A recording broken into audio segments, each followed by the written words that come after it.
Բարև ձեզ, հարգելի հայրենակիցներ, վերջին շրջանում մեր կառավարության քայլերի մեջ մի անհասկանալի հետևողականություն կա։ Կարծես իմիջիալուց, բայց շատ հստակ թիրախավորվում է մեր հայ եկեղեցին։ Մեկ հարկային նոր բեռ ենք քննարկում, մեկ պատմության դասագրքեր ենք սրբագրում,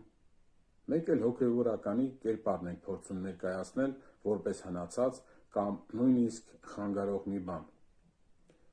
Ինչ է սա։ Տարօրինակ է, որովհետև երբ պետական այրերն իրենց ամբողջ էներգիան ուղղում են հազարամյա կառույցի դեմ, հարց է առաջանում, որն է վերջնանպատակը։ Միթե այսօր մեր երկրում այլևս խնդիր չի մնացել, որ հենց եկեղեցին է դարձել թիրախ։ Տպավորություն է, թե ինչ-որ մեկի լուռ հրահանգով փորձ է արվում թուլացնել այն միակ կապը, որը մեզ պահում է մեր արմատների հետ։ Ցավալին այն է, որ այս ներքին բարեփոխումները զարմանալիորեն համընկնում են մեր հակառակորդների երազանքների հետ։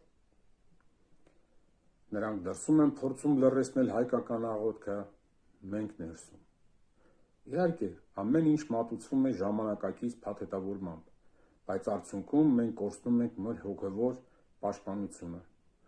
Գուցե ժամանակն է, որ կառավարությունը եկեղեցու մեջ տեսնի ոչ թե մրցակցի կամ թիրախի,